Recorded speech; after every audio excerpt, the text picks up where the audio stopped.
በምዕራብ ትግራይ አዲስ ግጭት መቀስቀሱን የትግራይ ባለስልጣናት ገለጹ። ዝርዝር መረጃውን እናካፍላችኋለን። በምክክር ሂደቱ የቀረቡ አጀንዳ ምክረ ሀሳቦች በ75 በመቶ አባላት ተቀባይነት ካገኙ ከመግባባት እንደተደረሰ ጠቋሚ ነው የተባለለት የምክክር ምዕራፍ በመጪው ሰኞ ይጀመራል ተባለ።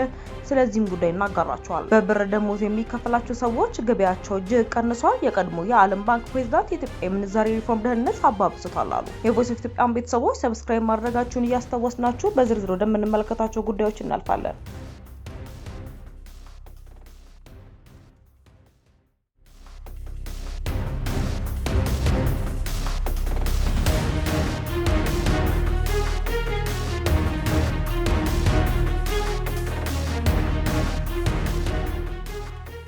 በምዕራብ ትግራይ አዲስ ግጭት መቀስቀሱን የትግራይ ባለስልጣናት ገለጹ። የትግራይ ባለስልጣናት የኢትዮጵያ ፌዴራል መንግስት በምዕራብ ትግራይ አዲስ ወታደራዊ ጥቃት ከፍቷል ሲሉ ከሰሱ። ግጭቱ ዛሬ ቅዳሜ ሐምሌ 25 ማለዳ ላይ በምዕራብ ትግራይ ዞን በሸረሪና አቅጣጫ መጀመሩን ገልጸዋል። ህዝባዊ ወያኔ ሓርነት ትግራይ ወይንም ህወሓት የሚመራው የክልሉ አስተዳደር ዛሬ ባወጣው መግለጫ የፌዴራል መንግስት በምዕራብ ትግራይ ዞን ግልጽ ጦርነት ከፍቷል ሲል በመክሰስ ከክልሉ ጋር ያቆየውን ፍጥጫ አባብሶታል ብሏል። በትግራይ ህዝብ ላይ ሲያካሄድ የቆየውን አጠቃላይ ገዳና አከባባ እንዲሁም በድሮንና በወክልና የትጥቅ ኃይሎች የሚፈጸሙ ጥቃቶችን በማባባስ የብልጽግናው ስርዓት ግልጽ ጦርነት ከፍቷል ሲልም መግለጫ አትቷል።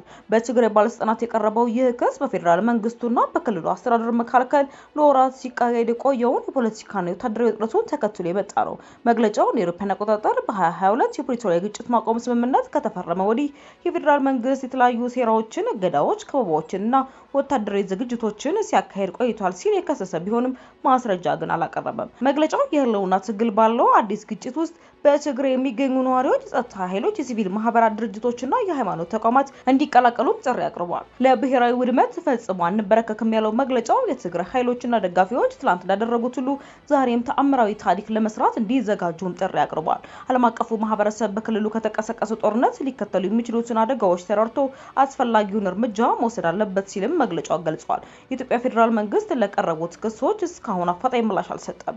ይህ አዲስ ክስ የወጣው በአዲስ አበባና በትግራይ ባለስልጣናት መካከል ያለው ግንኙነት በከፍተኛ ሁኔታ ባሽቆለቆለበትም ወቅት ነው። ህወሓት የፌዴራል ኃይሎች ለአዲስ ግጭት ለመዘጋጀት ጦር በመሰብሰብ ላይ እንደሚገኙና ወታደራዊ ኃይላቸውን ከምዕራብ ወደ ምስራቅ ትግራይ ያንቀሳቀሱ እንደሆነ ከሷል። እነዚህ ክሶች ትክክለኛ ስለመሆናቸው ግን አልተረጋገጠም። ዓለም አቀፍ ተዋናዮች በቅርቡ በታየው አዲስ ውጥረት ላይ ስጋታቸውን እየገለጹ ይገኛሉ። የአውሮፓ ህብረትና ዩናይትድ ስቴትስ የኢትዮጵያ ፌዴራል መንግስትና የትግራይ ባለስልጣናት ውጥረቱን ከማባባስ እንዲቆጠቡና የፕሪቶሪያውን ስምምነት ለመተግበር ዳግም ቁርጠኛ እንዲሆኑ አሳስበዋል። በሌላ መረጃችን በምክክር ሂደቱ የቀረቡ አጀንዳዎች ምክረ ሀሳቦች በ75 በመቶ አባላት ተቀባይነት ካገኙ ከመግባባት እንደተደረሰ ጠቋሚ ነው የተባለለት የምክክር ምዕራፍ በመጪው ሰኞ ይጀምራል ተባለ። የኢትዮጵያ ሀገራዊ ምክክር ኮሚሽን ባለፉት 2 ቀናት 250 ተመካካሪዎች በቡድን በመከፋፈል ውይይት ሲያደርጉ መቆየታቸውን ዛሬ በሰጠው መግለጫ አሳውቋል። በዚህ ምክክር ምዕራፍ የተደራጁ ምክረ ሀሳቦች 5 በመቶ አባላት ወዳሉት ቀርበው እነዚህ 5 በመቶ አባላት ተመካካሪዎች ቡድን ውሳኔ መግባቢያ ሀሳብ ያደራጁታል ተብሏል። እንደ ኮሚሽኑ መረጃ 5 በመቶ አባላት ያላቸው ተመካካሪ ቡድኖች እያንዳንዳቸው በአንድ አጀንዳ ላይ የሚወያዩ ሲሆን በአጀንዳው መግባባት የተደረሰ የሚባለው በውይይቱ የመነጩ መፍትሄ ሀሳቦች 75 በመቶ አባላቱ ከመግባባት የተደረሰባቸው ወይንም ደግሞ ተቀባይነት ያገኙ እንደሆነ ነው ብሏል። ሌላ የምክክሩ የውሳኔ አሰጣጥ አካል የሆነው አካሄድ ከክልልና ከፌዴራል አባላት ተመርጠው የሚዋቀረው የክልላዊ ጉባኤ ሲሆን በዛሬው ዕለትም 330 ተወካዮች እንደተመረጡ ኮሚሽኑ በሰጠው መግለጫ ተናግሯል። በዚህ ቡድን 70% ድምጽ ባለማግኘቱ ውድቅ በተደረገ የአጀንዳ የምክር ሀሳብ ላይ ቢያንስ 3 ክልሎች ቅሬታ ያቀረቡ እንደሆነ ያንን የሚፈቱበት አግባብ የሚኖር ነው ተብሏል።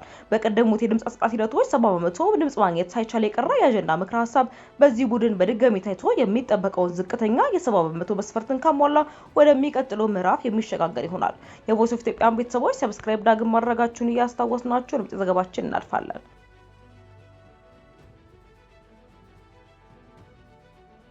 በብር ደሞዝ የሚከፈላቸው ሰዎች ገበያቸው እጅግ ቀንሷል። የቀድሞ የዓለም ባንክ ፕሬዝዳንት የኢትዮጵያ ምንዛሬ ሪፎርም ድህነትን አባብሶታል አሉ።